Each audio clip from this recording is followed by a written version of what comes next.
Hola, buenas tardes. Bienvenidos a este ciclo de conferencias que está organizando FAES sobre España en los 40 años de España en la OTAN. Nuestro seminario de hoy va a versar sobre un tema que es quizá uno de los más interesantes propiamente para España, que es la participación de las Fuerzas Armadas españolas en el sistema de seguridad transatlántico, qué experiencia ha tenido las Fuerzas Armadas en su participación en ese sistema y un poco cuál va a ser o cómo vemos la dimensión de seguridad multilateral en el futuro, sobre todo en este nuevo contexto que desgraciadamente estamos sufriendo, que es el conflicto de Ucrania. Tengo conmigo un grupo de expertos que van a intentar recorrer este camino y que nos den sobre todo sus opiniones sobre estos temas. Voy a presentaros muy brevemente porque tenemos muy poco tiempo. A mi derecha tengo a catedrática Natividad Fernández Sola, de la Universidad de Zaragoza. Ella es experta en estas lides, mucho más que yo quizá, y además tiene una experiencia internacional y dentro del Ministerio de Defensa que nos va a ilustrar muchísimo sobre el papel de España en la arquitectura de seguridad euroatlántica.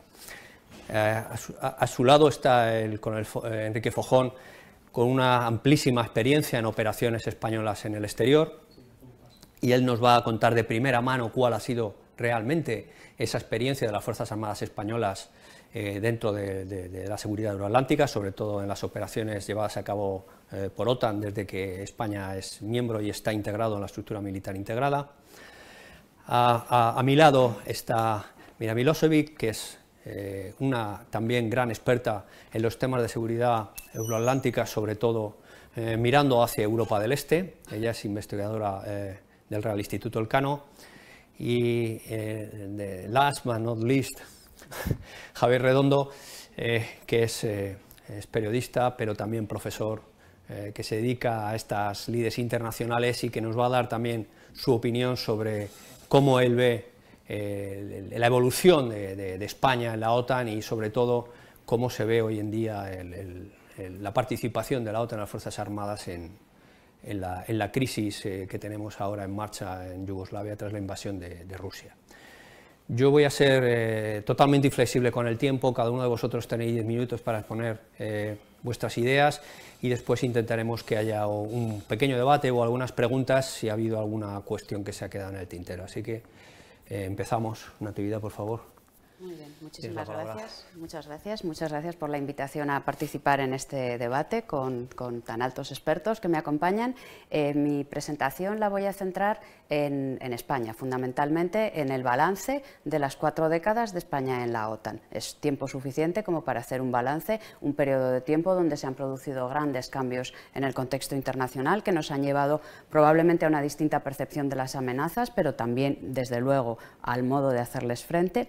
Y en la experiencia española quiero destacar, por un lado, los condicionantes domésticos que han venido a modular nuestra pertenencia a la OTAN y en los condicionantes sistémicos, tanto desde en el pasado como en el presente.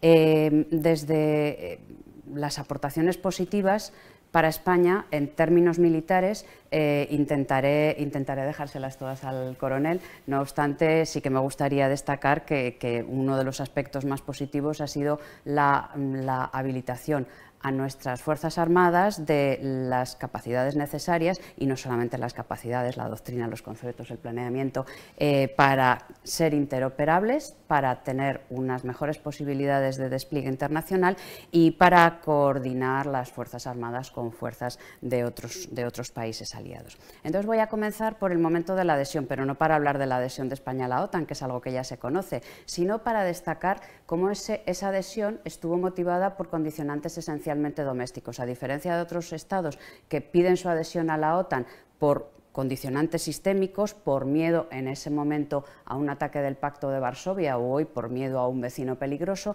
nada de esto se conformaba en la candidatura española. ¿Por qué? Porque lo que buscábamos esencialmente era una cerrar nuestra transición democrática y la inserción en Europa, y la inserción en Europa pasaba por la integración en la OTAN y por la integración en la Unión Europea. Además, al mismo tiempo, frenar las aspiraciones de un sector militar muy minoritario en España, bueno, en definitiva, evitar otra sonada como la del 23 de febrero, y eso se conseguía integrando nuestras Fuerzas Armadas en la estructura de la OTAN.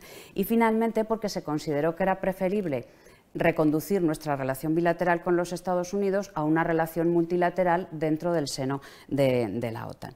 Entonces, vamos a ver cómo son estos condicionantes los que van a marcar en la entrada de España, entrada que se produce durante la presidencia de Calvo Sotelo, venciendo cierto antiamericanismo presente en la población española, probablemente por razones históricas, por la lucha de Estados Unidos contra España en los tiempos de los últimos territorios de ultramar, y venciendo también un largo periodo de aislamiento internacional por parte de España. Recordemos que España, por ejemplo, no había participado en el Plan Marshall.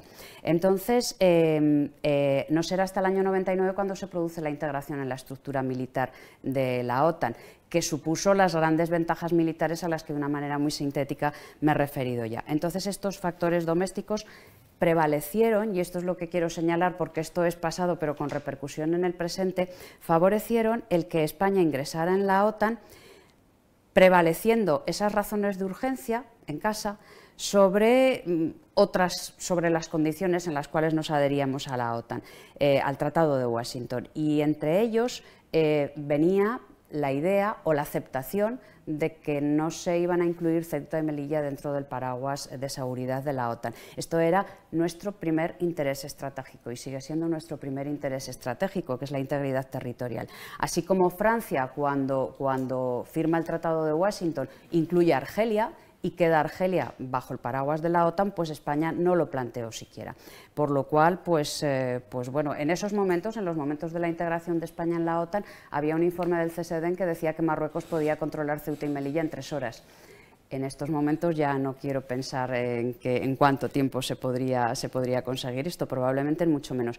No fue hasta hace apenas unos meses, en el 2021, cuando, tras la entrada masiva en Ceuta provocada por Marruecos, en verano de 2020, el partido político Vox solicitó la ampliación del paraguas OTAN a Ceuta y Melilla, pero esta propuesta solo contó con el apoyo del PP porque los demás grupos la rechazaron, y en septiembre pasado, tanto el Congreso como el Senado rechazaron sin más la propuesta formulada por estos dos partidos, que quizá, viendo las perspectivas electorales que en estos momentos parecen más favorables a otro tipo de composición política, sería una iniciativa a tomar en consideración, replantear de nuevo extender a Ceuta y Melilla el paraguas seguridad OTAN. Entramos también en la OTAN. A diferencia de otros estados que piden por lo menos tener algún tipo de mando, entramos sin mando OTAN. Iberland, que era el mando entonces en la zona de la península ibérica, estaba en manos de un general portugués acompañado de un segundo por uno del Reino Unido. Ni oír hablar, claro, de dejar absolutamente nada de poder a la OTAN. Y el cuartel general de Gibraltar, en el Peñón de Gibraltar, estaba en manos británicas, por lo cual ni quisieron oír hablar tampoco de España. Entonces, segundo interés estratégico vital para España, recuperar Gibraltar, y sin embargo tampoco la entrada en la OTAN contribuyó a eso que constituía un interés estratégico. Y luego, por otro lado, a partir de estos momentos y con estos condicionantes que España aceptó, probablemente con el complejo del Estado que acaba de llegar y entonces aceptamos todo para ser acogidos favorablemente, a partir de ahí España en la OTAN ha intentado, para favorecer sus intereses, favorecer el diálogo mediterráneo. Entonces insta a que se comience ese diálogo mediterráneo en el año 1994 con los países del sur, y se promueve este diálogo, pero desde un análisis crítico de lo que el diálogo mediterráneo de la OTAN ha supuesto, pues me parece que ha sido negativo en el sentido de que no ha sido eficaz, primero por la participación de países en ese diálogo mediterráneo. Están Jordania, Israel, Marruecos y Túnez. Pero, por ejemplo, no está Libia, que hoy en día es probablemente el foco de inestabilidad más grande en el norte de África. Ignora además las tensiones entre entre los socios del sur, principalmente las tensiones entre Marruecos y Argelia, que ahora las tenemos presentes ya al nivel prácticamente de conflicto armado. Entonces, esto lo ignora. El diálogo mediterráneo dialoga, pero claro, no puede ser efectivo desde el momento en que hay una tensión tan importante entre dos de los socios del sur. No condena la ocupación ilegal del Sáhara Occidental, que es una amenaza directa a la seguridad energética, policía al interior y todo lo que queramos. Tampoco el diálogo sur de la OTAN tiene implicaciones para resolver el conflicto Israel-Palestina, que es el conflicto que ha hecho naufragar muchas iniciativas en el área mediterránea, y luego solo es diálogo y cooperación con el Magreb, pero no con el Sahel. Y como bien sabe nuestro moderador, hoy en día no podemos hablar del Magreb sin tener también en cuenta el Sahel. Entonces, estos son déficits que lastran ese diálogo mediterráneo en el que España ponía confianza para que la OTAN se ocupara un poco más de ese frente sur. A eso tenemos que añadir, pequeño detalle, la oposición francesa. Francia no quiere oír hablar de la OTAN metida en la zona del norte de África, porque eso es su zona de influencia, y solo acepta que intervenga la Unión Europea siempre y cuando la Unión Europea la lidere Francia y controle la operación. Entonces, pues esto es un inconveniente indudable. Y el desprecio manifiesto de otros aliados más al norte y al este, que consideran que lo del Frente Sur es una cosa de los mediterráneos y que no tiene mucha relevancia. Bueno, entonces esto lleva a una frustración de la aspiración española de potenciar ese Frente Sur como teatro de operaciones. Junto a esto, que ha condicionado nuestro ser como miembro en la OTAN, me gustaría destacar que en el momento presente lo que nos encontramos he señalado dos deficiencias, y esas dos deficiencias se refieren, voy a centrarme sobre todo en una crítica hacia la posición española dentro de la OTAN, sobre todo por parte española. Por una, en primer lugar, estaría la falta de coherencia entre lo que España es o pretende ser con lo que aporta. Y esto es una cosa muy clara, nuestros presupuestos de defensa están ahí. Decimos muy optimistamente que aportamos unos presupuestos de defensa que suponen un 1% de nuestro PIB. Yo tengo dudas de que lleguen al 1%. Pero esto nos hace perder capacidades muchas veces por obsolescencia y tener una mayor brecha tecnológica con nuestros aliados, lo que nos impide interactuar con ellos y con nuestros adversarios, que también es una faceta negativa. Hay una necesidad por parte de España, con recursos escasos, de equilibrar las contribuciones militares que realiza la Unión Europea y a la OTAN. Y esa restricción presupuestaria impide que las Fuerzas Armadas puedan tener una visión de futuro y planificar con una visión de futuro. Y en segundo lugar, me parece que la contribución española no está modulada con los intereses nacionales concretos, sino con las posibilidades de nuestras capacidades militares. O dicho de otra manera, como en lo que se interesa a la OTAN no son nuestros intereses estratégicos directos o de primer rango, y somos conscientes de que ponemos poco en nuestros presupuestos de defensa, intentamos colmarlo ¿con qué? Con lo que tenemos, que son nuestras Fuerzas Armadas, y mandamos misiones OTAN y también misiones Unión Europea que no corresponden necesariamente con nuestros intereses directos. ¿Y esto por qué? Pues la primera respuesta es porque en España no tenemos definidos nuestros intereses de seguridad nacional. Y como no los tenemos definidos, pues eso impide su defensa en el seno de la OTAN. Luego es necesaria una definición clara y concreta de esos intereses. Y luego, esa falta de definición lleva a que los intereses concretos de España a que no haya mayor implicación tanto de la élite política como de las Fuerzas Armadas como de la sociedad en general, porque no se perciben claramente los beneficios de esa contribución. ¿Qué posibilidades hay de solventar esto en el futuro? Bueno, pues tenemos un nuevo concepto estratégico a aprobar en unos meses. El papel que encargó de reflexión el secretario general de la OTAN pues se mostraba realista, pero solo preveía algunos cambios institucionales, en el sentido, por ejemplo, de promover algo más ese hub de Nápoles, que no tiene gran poder en realidad, y una limitada, promover eso, y además estudiar la posibilidad de incluir a Libia en el diálogo mediterráneo de la OTAN e incluir también al Sahel, lo cual podría resultar positivo, pero claro, esto es un papel de reflexión, no quiere decir que el concepto estratégico vaya a recoger esto. Y hay otros documentos recientes elaborados en Estados Unidos que lo único que dicen es que la OTAN en la zona sur, en el frente sur, tiene que adoptar un enfoque más comprensivo, más omnicomprensivo hacia el frente sur, pero la OTAN solo lo único que hará será no implicarse directamente, sino apoyar a otros estados o a otros organismos que quieran implicarse en ese frente sur, lo cual deja en una situación pues bueno, que no es plenamente satisfactoria para lo que serían esos intereses españoles que todavía no hemos definido. Yo lo dejo aquí porque creo que me estoy pasando de tiempo y luego en la segunda vuelta ya ahondaré en otros puntos. Muchas gracias, Natividad. Mi coronel, cuando quieras.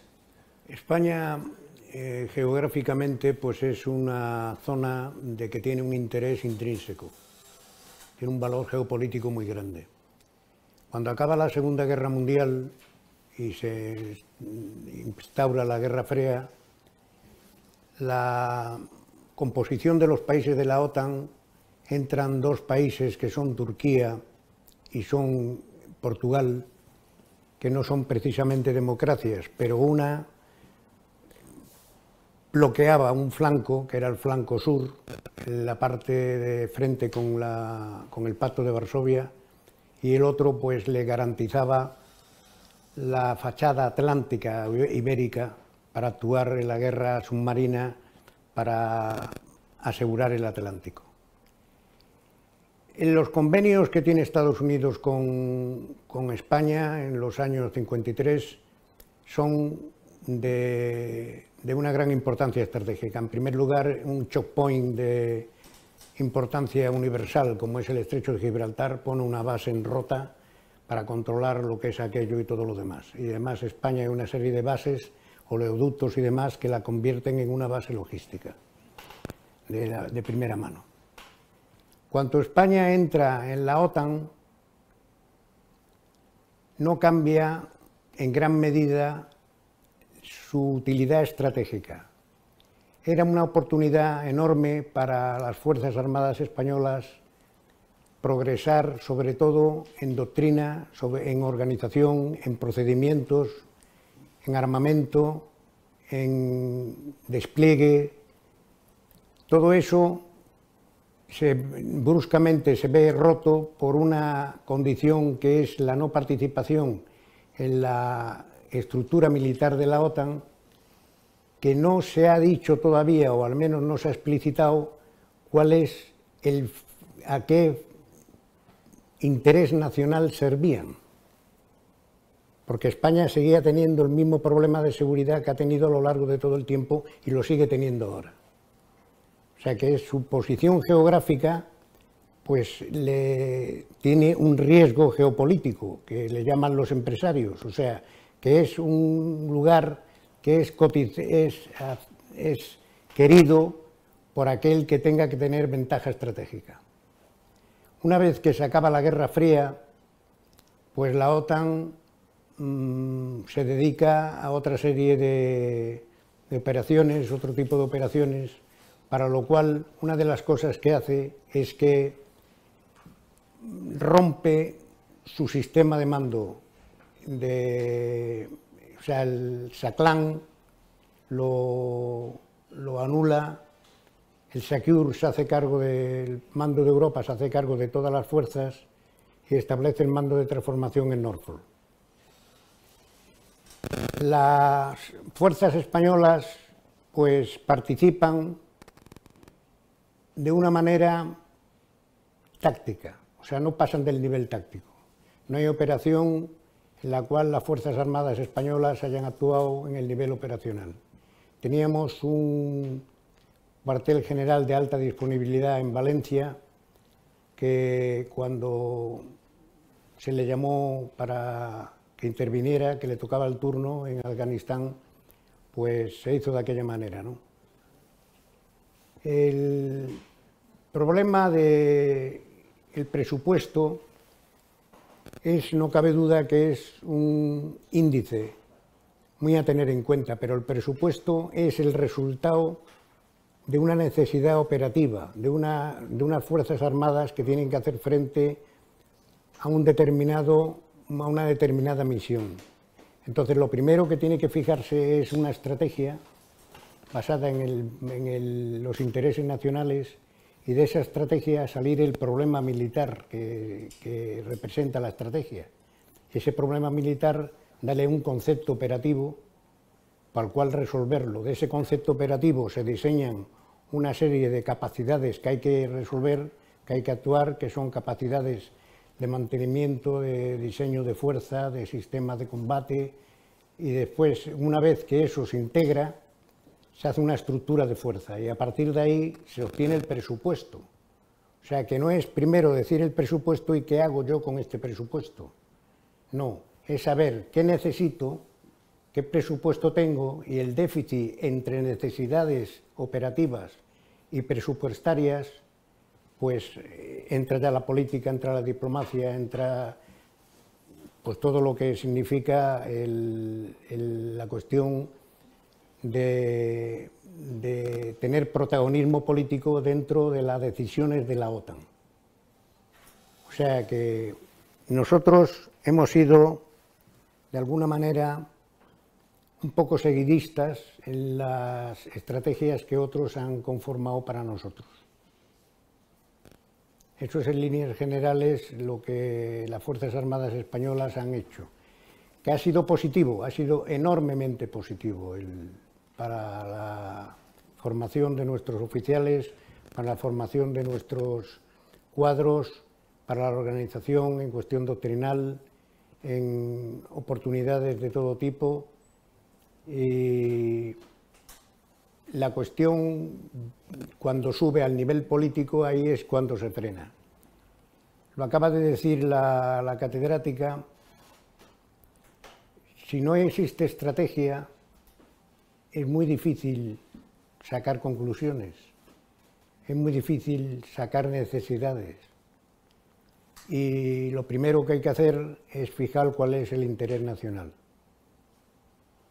A partir de ese interés nacional, comparar con lo que se obtiene y ver las necesidades, el déficit que existe para llevar a cabo el problema militar que tenemos presente. Estamos en una época muy difícil. Hace una semana entró en el Congreso de los Estados Unidos la Estrategia de Defensa Nacional 2022, con un concepto muy importante, que es el Integrated Deterrence, que es una nueva manera de ponerlo, de ejercer la disuasión empleando más medios militares, medios económicos, medios diplomáticos, medios culturales, etcétera, etcétera, etcétera, pero ya veremos todo esto lo que da de sí. No cabe duda de que ese acto, de que ese hecho, el debate que hay ahora en Estados Unidos dentro del Congreso, que no se sabe exactamente cómo se está yendo, se sabe que hay problemas con el presupuesto de defensa por la inflación, no cabe duda de que será un factor muy importante en la cumbre que se celebrará en Madrid en junio. Pues muchas gracias, mi coronel. Javier, cuando quieras. Pues muchas gracias, David, muchas gracias a la Fundación por la invitación. Pues el último mes realmente trastocó un poco mis planes de intervención, porque iba a empezar con una cuestión más teórica con la que sí voy a seguir, porque quiero incidir en ese aspecto, pero voy a empezar por otro lado, y es que hace apenas un año y pico, Macron dio por sepultada o por enterrada la OTAN, o la dio si no por muerta, sí pensaba que había que redefinir estratégicamente su papel.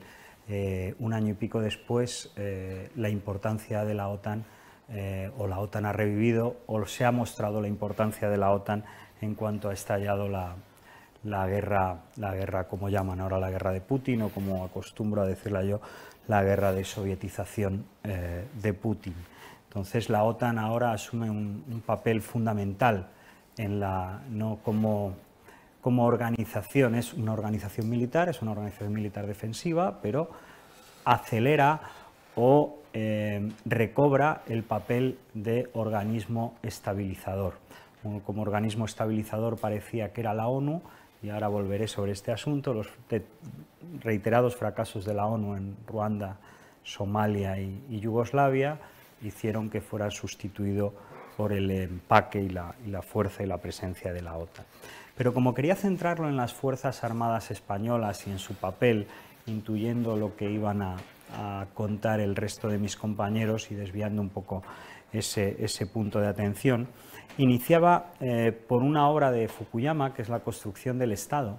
Y en La construcción del Estado, Fukuyama, cuando un poco abjura del republicanismo de Bush hijo, establece en La construcción del Estado como una tabla de posibilidades de transferibilidad. Sería transferencia, pero el anglicismo nos lleva a hablar de transferibilidad institucional.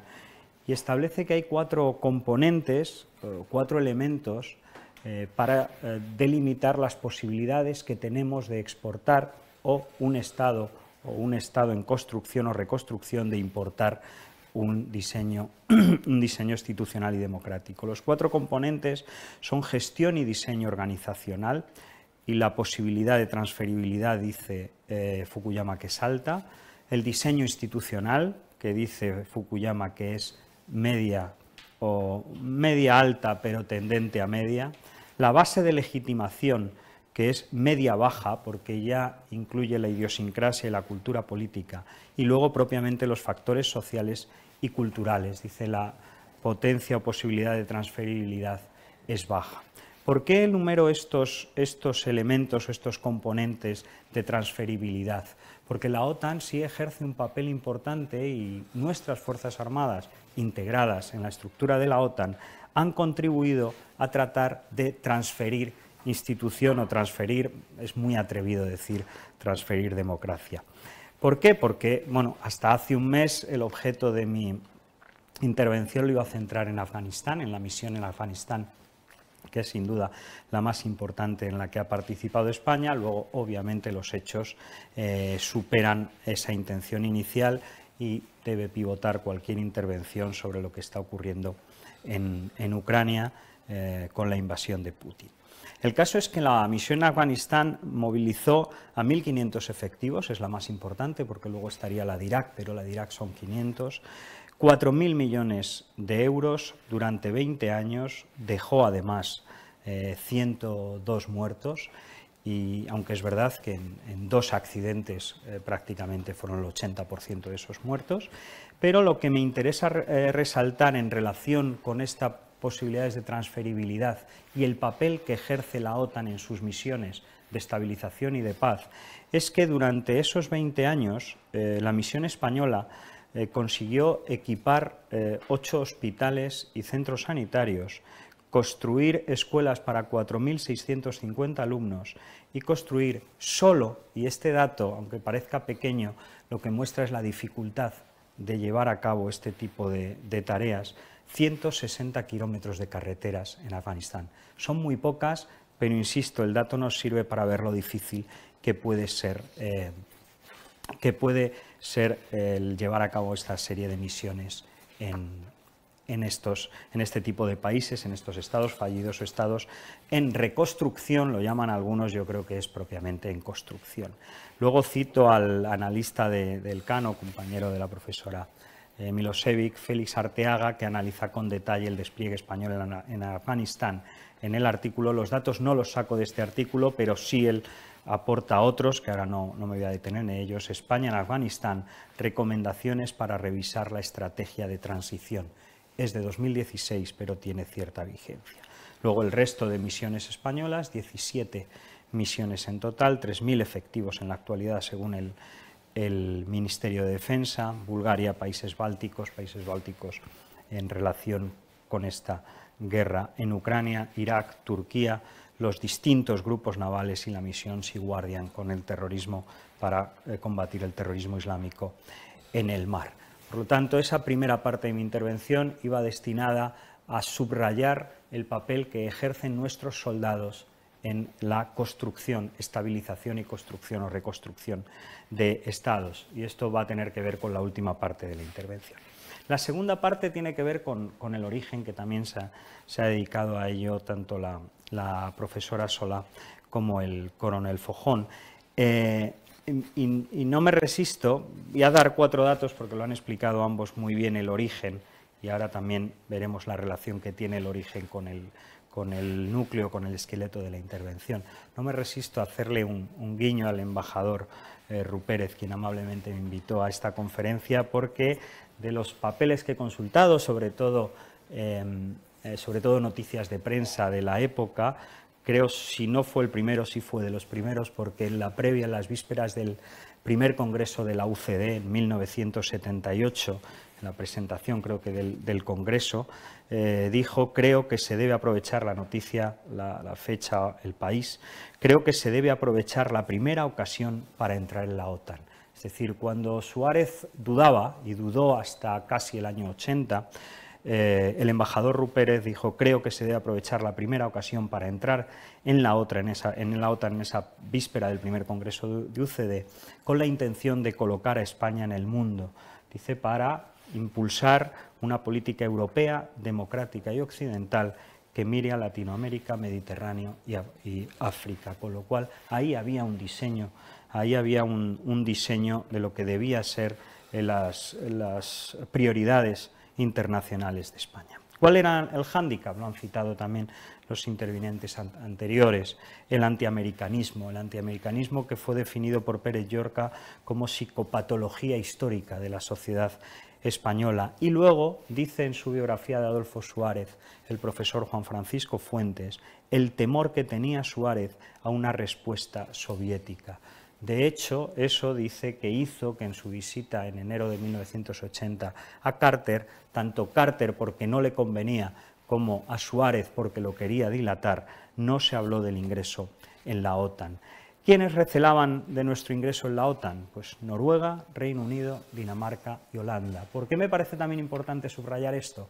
Porque Noruega no es Unión Europea, Reino Unido ya no es Unión Europea, y Dinamarca y Holanda siguen recelando de España, aunque sea por otros motivos. En ese momento era porque no veían suficientemente consolidada la democracia española. Estamos hablando de los años entre el 78, 79 y primeros meses de los años 80. Ya en junio de 1980, después del viaje de Suárez a Washington, Marcelino Oreja también se mostró a favor, o decididamente a favor, declaró a favor del ingreso en la OTAN. El biógrafo de Suárez, uno de ellos, Juan Francisco Fuentes, decía que en ese momento Suárez ya tenía claro que había que entrar en la OTAN, pero seguía adoptando una posición dilatoria o diletante, y estaba preso de lo que ahora conocemos como síndrome de la Moncloa, pero entonces podíamos llamarlo el síndrome de Ormuz. ¿Por qué? Porque nos decía o se sugería que si España mantenía una posición neutral, lo que se podía llamar de tercera vía, de no entrar en la OTAN, de buscar un camino intermedio en la incorporación a Occidente, pero no a la OTAN, si en la Unión Europea, eso podía ser una tercermundialización de la política internacional española. No me resisto tampoco a leer unas declaraciones de González en 1980, porque las he fotografiado porque son un poco largas para haberlas copiado a mano en mis fichas, pero en 1980 en El País, González, que criticó tanto la posición de Suárez cuando ya a partir del año 80, año 81, España decididamente se va a incorporar a la OTAN. González, en estas declaraciones, dicen, y se ve lo alambicado, lo conspicuo y lo sinuoso del argumento, porque en el fondo está a favor sin decirlo. En nuestra opinión, dice González el 29 de junio de 1980 en una entrevista al País, en nuestra opinión, España está íntimamente ligada a los procesos de integración europea y debe participar en todos ellos, tanto en la Comunidad Económica Europea como en el Consejo de Europa y en otros organismos. Ahí yo creo que incluye a la OTAN sin decirlo. Asimismo, creemos que también son proyectos prioritarios de nuestra acción externa las relaciones con Latinoamérica y el mundo árabe. Finalmente, reconocemos nuestra inserción en el mundo occidental y en su defensa. Otra alusión tácita a la OTAN. España está, desde luego, incluida en la defensa de Occidente, tercera, lo que no significa que los grados y tipos de compromiso que tengamos con ella sean iguales o similares a los de otros países en términos reales y mucho menos en términos de coyuntura histórica. Y es precisamente en razón de esta coyuntura por lo que nosotros, los socialistas, defendemos el estado actual o nivel actual de compromisos de España en relación con los bloques, cierta neutralidad, pasando por el tamiz de este momento histórico nuestra vocación de neutralismo activo, aquí lo dice, y por consecuencia nos oponemos de manera radical a toda ruptura de dicho estatus actual, como pretende hacer el Gobierno caminando hacia la OTAN. Aquí, en contra de la OTAN, la primera parte de la intervención básicamente abogaba por una integración. ¿Qué quiere decir? Que en los primeros 80, finales de los 70, primeros 80, prácticamente España, su futuro estaba vinculado a la pertenencia en la OTAN. Y voy a terminar con el tercer elemento de mi intervención, que era la presencia de las Fuerzas Armadas, la consideración de las Fuerzas Armadas. Tenía un relato también de la presencia de las Fuerzas Armadas en otras misiones, pero voy directamente a las encuestas del CIS y algunas encuestas del Ministerio de Defensa. Entre el año 89 y 2017, que es la última, no ha cambiado sustancialmente la opinión de los españoles respecto de las Fuerzas Armadas y es mayoritariamente positiva. Por lo tanto, desde mitad de los 80 prácticamente se entiende que las Fuerzas Armadas contribuyen a la pacificación, a la estabilización y sobre todo al dotar de prestigio internacional a España. De ahí la importancia de las misiones españolas, que aunque, como ha dicho muy bien la profesora Fernández Solá, hay una falta de definición estratégica. En el último barómetro dedicado exclusivamente a las Fuerzas Armadas, yo he visto barómetros del 87, del 89, alguno anterior, de 2011 y de 2017, las Fuerzas Armadas dotan de prestigio para el país al 64 y pico, 64,6% de los españoles y consideran casi el 55% que han contribuido mucho y bastante a dotar de ese prestigio a lo largo de los últimos años. La mayoría tiene una opinión buena o muy buena, pero sí quisiera poner el acento en una aparente contradicción, y es que a muy pocas personas, es decir, al 40%, al 30 y tantos, porque luego hay unos indefinidos, pero el 58,6% de los encuestados en este barómetro del CIS de 2017 no le interesa nada las informaciones sobre Fuerzas Armadas. Es decir, los periodistas nos dedicamos, yo propiamente no soy periodista a pie de campo, pero el periodismo no dedica atención a lo que hacen nuestros ejércitos fuera de nuestras fronteras. Por eso empezaba con con las tesis de Fukuyama sobre la construcción de estados. Nuestras Fuerzas Armadas hacen mucho fuera, pero no nos interesan las informaciones de lo que hacen. Entonces, eso sí es un poco para hacérselo mirar, el hecho de que sabemos que contribuyen a dotar de prestigio al país, pero no nos interesa que nos cuenten acerca de ellas. Dedicamos muy poco tiempo a interesarnos sobre lo que hacen. Por otro lado, y voy a terminar aquí con un par de datos, la pertenencia en la OTAN, o estar a favor de la pertenencia en la OTAN, ha ido creciendo a lo largo de los años, pero el 48,7% de los españoles actualmente la ven muy o bastante positiva. Luego hay el segundo apartado, el segundo cuadro es los que no saben o no contestan si contribuye para España, para el prestigio de España estar en la OTAN, pero sí me interesa la razón, porque la hemos apuntado antes, la razón por las cuales los que consideran que no dota de prestigio que España esté en la OTAN es precisamente por el antiamericanismo, por el marchamo estadounidense que tiene la OTAN, y ese antiamericanismo ha planeado a lo largo de la historia, como hemos dicho antes. Por otro lado, el 87,1% de los españoles están a favor, obviamente son palabras hermosas, a favor de las misiones de paz de nuestros ejércitos. Básicamente, misiones de paz, estabilización y pacificación es lo que hace la OTAN, como digo, no voy a desarrollar esto porque ya consumo los 10 minutos, cuando sustituyó a la ONU después de los fracasos de la ONU en Somalia, en Ruanda y sobre todo en Yugoslavia. Cuando llegó la OTAN en Yugoslavia es cuando se consiguieron los acuerdos de Dayton y a partir de ahí se pudo pacificar y tratar de estabilizar la región. Muchas gracias, Javier. Pues mira, si quieres, cierras un poco el turno. Bueno, buenas tardes a todos. Yo, ante todo, quiero agradecer al embajador Ruperes por invitarme a participar en este debate con panelistas tan ilustres, sobre todo porque yo soy española por adopción. Por lo tanto, mis conocimientos son más de, bueno, de aprender y de leer. Y en este sentido ya se ha dicho mucho y muchas cosas importantes. Por lo tanto, yo haré dos observaciones. Una es, cuando preparaba aquí qué iba a decir, pues me puse una pregunta muy sencilla. ¿Qué ha aportado la OTAN a España y qué ha aportado España a la OTAN, ¿no? Y esto sería una primera observación. En la segunda, me intentaré referirme si se puede decir, al futuro de la OTAN y a la situación y la importancia que ha recobrado la Alianza Atlántica después de la invasión rusa de Ucrania, ¿no?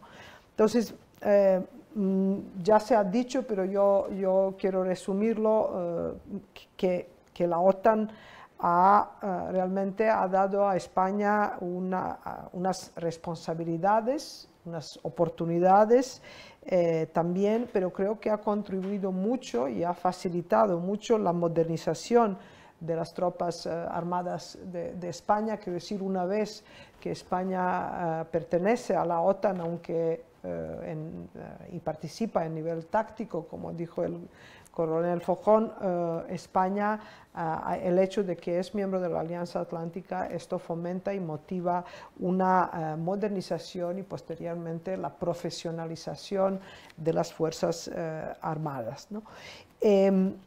Yo creo que de lo que el profesor Redondo subrayó sobre que a los españoles les gusta que su país tenga un prestigio internacional, y la Alianza Atlántica es una buena plataforma para ello, pero también yo a esto añadiría el hecho de tener una oportunidad de defender los valores políticos y los principios de la Alianza Atlántica, porque Alianza Atlántica, al fin y al cabo, aunque siempre hablamos de esta dimensión militar, porque es inevitable, también es una alianza con una dimensión política, es una alianza de los aliados que comparten valores y que comparten los principios democráticos. Y yo creo que participar en un club tan exclusivo, y cada vez más esto parece exclusivo,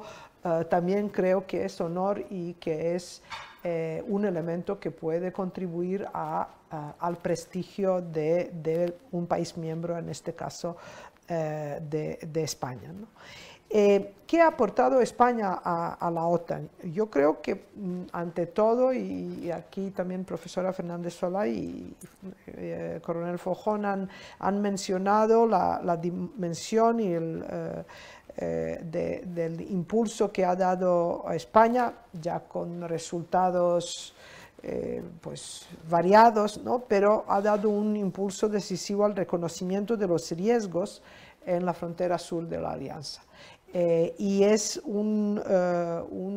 ahora, en esta nueva situación en la que se enfrenta la Alianza, y luego me referiré a ello, pues en este caso España como mínimo se queda preocupada. No quiero usar la palabra perdedora, porque ningún miembro de la Alianza es perdedor, pero claramente la invasión de Rusia de Ucrania traslada el enfoque principal de la Alianza hacia la frontera oriental de Europa. España también ha aportado un fuerte compromiso y con unas tropas comprometidas del país, y allí están las misiones de paz en muchos sitios. Yo sobre todo conozco y mucho las de la antigua Yugoslavia. En Trebinje, en Bosnia, hay plaza de España, como lo hay en Roma o como lo hay en Madrid. Quiero decir que España, gracias a sus tropas, es un país muy querido y muy respetado, y todas las misiones de paz en antigua Yugoslavia, incluida de Kosovo, por supuesto, de Bosnia, son muy apreciados por la gente que vive allí. Y esto no es fácil, quiero decir, por mucho que se tratase de las misiones de paz, siempre unos militares, unas tropas de un país extranjero pueden ser vistas de otra manera. Y de hecho, por ejemplo, las tropas americanas, por los serbios, por ese antiamericanismo, pues no siempre son vistas con tanta simpatía como pueden ser vistas las tropas de España, ¿no? Yo creo que una de las claves de papel y de contribución de España a la OTAN ha sido obviamente la incorporación en el mando militar, en la estructura militar de la OTAN, y esto es gracias al presidente Aznar, que ha impulsado esta idea, que fue aprobada por el Congreso de los Diputados el 14 de noviembre de 1996, pero la plena integración de España en la OTAN se hizo oficial el 1 de enero de 1999. Yo creo que allí es cuando España, aunque de una manera modesta, y con esto estoy muy de acuerdo con la profesora Solé, yo también tengo mis dudas de que España gaste siquiera 1% del PIB como gasto militar. De hecho, creo que es 0,6%, solo por encima de Luxemburgo. No siempre, esto también hay que decir, no siempre el gasto militar debe ser el único criterio de si es un país un buen aliado o no. Yo creo que España es un buen aliado, y además de buen aliado, es un aliado que ha expresado siempre una enorme solidaridad, ¿no? Y esto, por no ir más lejos, actualmente y antes de la invasión rusa de Ucrania, España ha tenido alrededor de unos 450, creo, efectivos, más de 400 en cualquier caso, en los países bálticos, donde participa activamente en el control del espacio aéreo de los países bálticos, que son sin duda alguna los más vulnerables, dado que comparten frontera con Rusia, ¿no? Y para ir a mi segunda observación y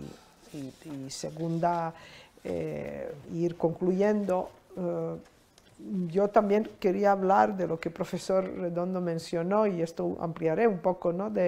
El presidente Macron ha dicho que la OTAN está en una muerte cerebral.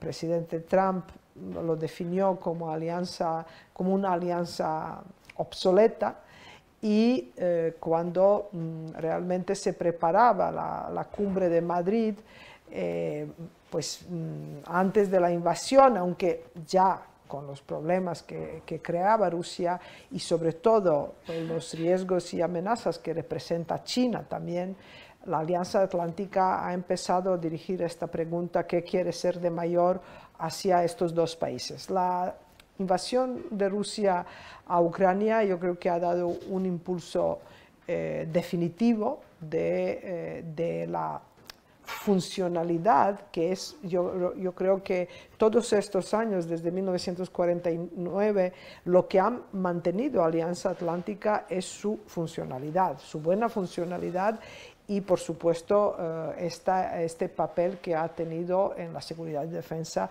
de los países miembros, ¿no? La cumbre de Madrid nos dará un nuevo concepto estratégico muy necesario, y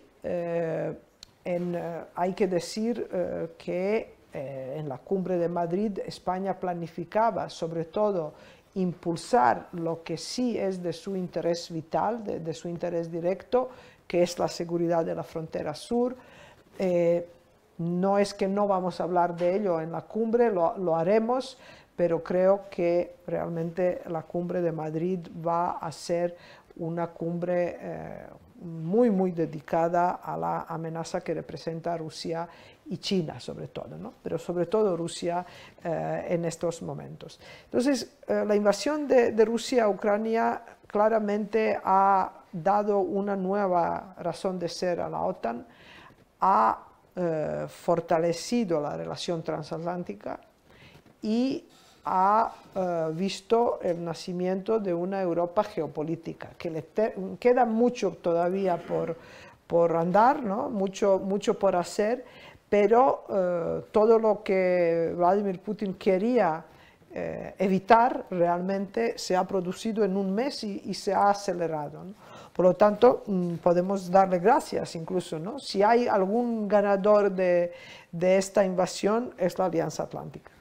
Claramente, y yo creo que la Alianza Atlántica, como el secretario general de la Alianza ha definido en el documento de la OTAN 2030, la palabra clave allí es adaptarse al nuevo paisaje de seguridad, el nuevo concepto estratégico, por supuesto, pero sobre todo adaptarse al nuevo tipo de riesgos, de amenazas y, por supuesto, adaptar las capacidades de los países miembros y de la alianza de funcionar en un contexto cada vez más complejo y, digamos, cada vez menos convencional. Es cierto que la guerra de Ucrania es por ahora muy convencional, pero no tenemos que olvidarnos que realmente de la dimensión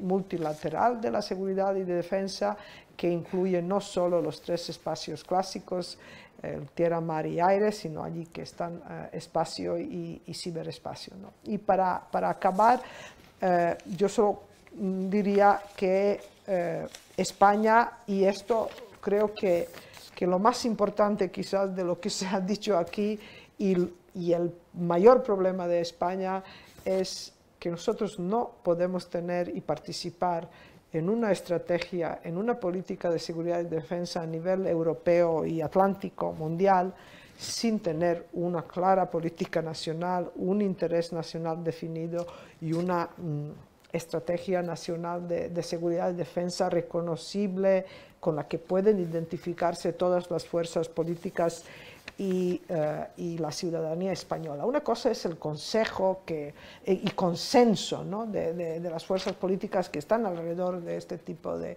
documentos, y otra cosa es tener una seria política de definición, de definir lo que son nuestros intereses nacionales. Por lo tanto, yo creo que España va a poder contribuir muchísimo más a la OTAN si es capaz primero de contribuirse a sí misma, algo que es crear una creíble definición del interés nacional y de la estrategia de seguridad. Paro aquí. Gracias. Gracias, mira. Tenemos poco tiempo, pero yo creo que habéis cubierto bastante bien casi todos los temas. Sin embargo, voy a dejar una pregunta o una cuestión para que podáis dar vuestra opinión, y es un poco prospectiva, evidentemente, que es ¿qué esperáis de la cumbre, sobre todo del concepto estratégico, y qué puede esperar España de eso, ¿no? Y las Fuerzas Armadas españolas? ¿Hacia dónde vamos, ¿no? El orden de seguridad europeo, evidentemente, hemos vuelto, como diría la película Back to the Future, hemos vuelto a una situación prácticamente al final de la Guerra Fría. Nos encontramos con una OTAN que ha renacido o se ha recuperado después de la muerte cerebral, ¿no? Es como decía Mark Twain, se han exagerado mucho los comentarios sobre mi muerte, y yo creo que para nosotros es importante el saber a dónde va a quedar España dentro de ese concepto estratégico, cuál va a ser el papel de las Fuerzas Armadas y qué podemos esperar hacia el futuro dentro de la estructura de seguridad transatlántica, una vez que ese orden de seguridad europeo, prácticamente con casi todos sus tratados que lo sostenían después de la Guerra Fría, ha desaparecido. Así que podéis empezar lo que queráis, a las 6 os cortaré, así que ser concisos. Bien, pues muy brevemente, con respecto a lo que yo espero de la cumbre de junio, la verdad es que espero poco. Espero poco porque en lo que a España puede interesar, que sería el Frente Sur, pues el documento que citaba Mira, el NEITO 2030, claro, hacía una referencia a decir vamos a hacer un poquito más en el Frente Sur, pero ese documento se preparó antes de la crisis de Ucrania.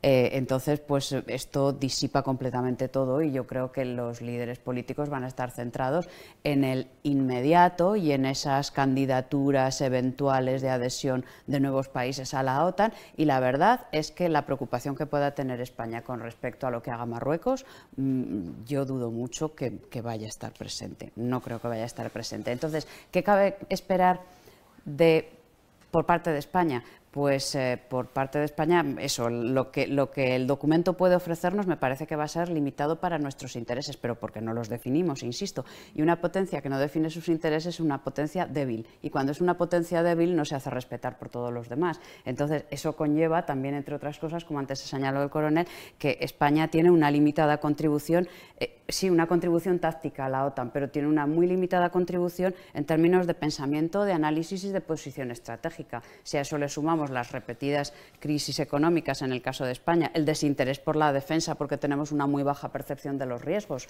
en general, no solo la élite política, sino la élite política y la ciudadanía, la inconsistencia entre la amenaza percibida y los medios que dedicamos a hacerle frente, pues la verdad es que tenemos un panorama que yo creo que es sombrío y que puede constituir o que puede dejar a España dentro de la OTAN en una posición, no me gusta mucho el término, pero en un contribuyente nato de seguridad a la OTAN, poniendo más de lo que recibimos en términos de seguridad. Entonces, esto que podría ser aceptable en términos de solidaridad aliada, creo que no va a ser aceptable en particular para un grupo de fuerzas políticas que en España de entrada no están muy a favor de la OTAN, y creo que eso va a ser explotado por esas fuerzas políticas para decir, ojo, porque estamos poniendo una serie de medios y a cambio no recibimos ninguna garantía de seguridad. Pero debemos de ser conscientes de otra cosa, y con esto termino, que tanto en la OTAN como en la Unión Europea, España debe de tener claro que no podemos fiar toda nuestra seguridad ni a la Unión Europea, que no tiene autonomía estratégica y necesita la OTAN, ni a la OTAN. ¿Por qué? Porque tenemos amenazas que son solo nacionales, que no son europeas ni transnacionales, son solo nacionales. Entonces yo creo que también no debemos tener unas falsas expectativas en qué puede hacer la OTAN por la seguridad de España si España no lo hace por sus propios intereses. Gracias, Natividad. Mi coronel. Yo creo que el problema que tiene España es doble. Hoy hay otro país europeo muy importante que lo tiene, que es una falta de mentalidad estratégica en sus dirigentes y una falta de cultura estratégica en su población. O sea, estos dos términos que se pueden explicar, necesitarían explicación más amplia, es simplemente que el nivel, cómo se hace la política, separa a la población de que lo que tiene no es gratis. No tiene sentido de seguridad de lo que arriesga para mantener su nivel de vida. Entonces, eso es una falta de cultura estratégica que los hace verdaderamente vulnerables. Hay un hecho muy importante. El centro de gravedad geopolítico del mundo es el Indo-Pacífico, y así lo tiene puesto los Estados Unidos. O sea que esa es su percepción. Después, ya en un segundo plano, y cuando digo segundo plano no digo que está por debajo, sino que es de preferencia secundaria, es la parte europea. ¿Cómo va a evolucionar la OTAN?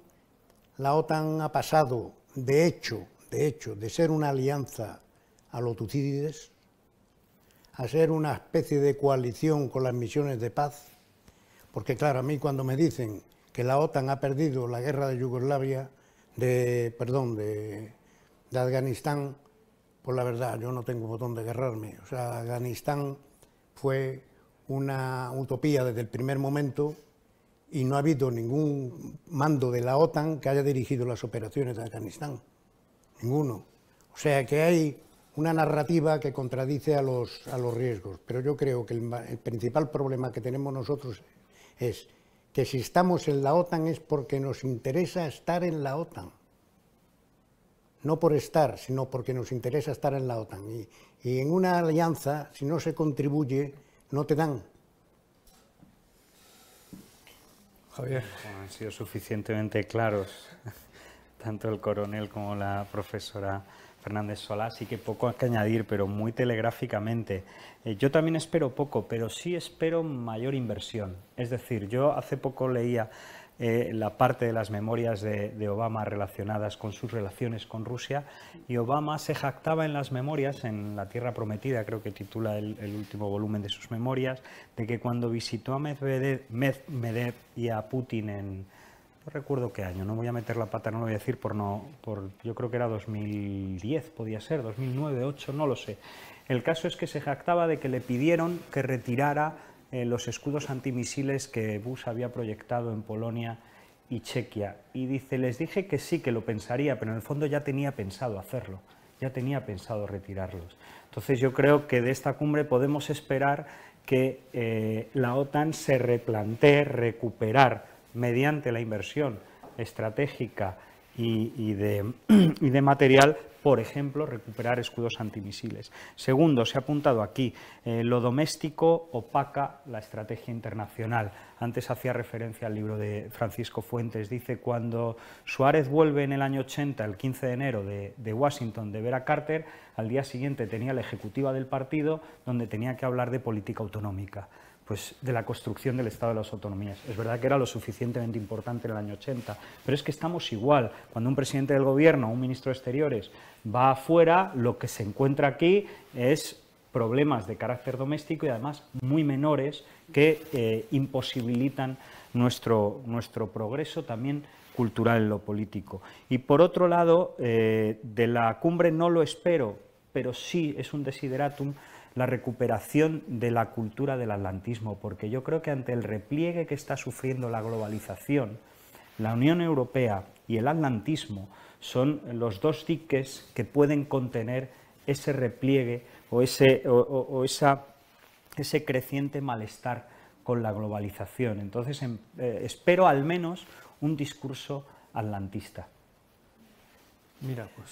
Bueno, yo espero el discurso atlantista, pero en la palabra. Luego el espíritu, bueno, pero el cuerpo es débil, así que el espíritu puede que funcione, el espíritu atlantista, pero en nivel práctico luego creo que veremos, empezando por España misma, que creo que no va a poder a poner sobre la mesa los problemas que más le interesan. De hecho, creo que la idea de celebrar la cumbre en Madrid era por 40 aniversario de la entrada de España en la Alianza Atlántica, pero también con esta idea y nuevo concepto estratégico de plasmar nuestras preocupaciones. Esto ahora no va a salir. Creo que va a ser una cumbre histórica como fue la de 1999, durante el bombardeo de Serbia por la OTAN, cuando se creó, digamos, una nueva función para la OTAN. Ahora no será nada nuevo, sino que la OTAN va a volver a sus bases prácticamente, y lo único esto de Lord Smiley, lo de alemanes no tengo claro, pero los americanos van a estar in, los rusos fuera, y los alemanes, esto quedará por ver dónde estarán. Y luego lo que nos va a quedar, la verdad, es para historia. Siempre se hablará del concepto estratégico de Madrid, y allí estará España. Aquí paro. Gracias. Pues muchas gracias. Desgraciadamente hemos llegado al límite. Espero que esta conversación les haya ilustrado y servido, y les doy las gracias a los intervinientes por estar aquí, por compartir sus opiniones, y al embajador Javier Rupérez y por supuesto a FAES por darnos esta oportunidad. Y aquí me despido. Muchas gracias.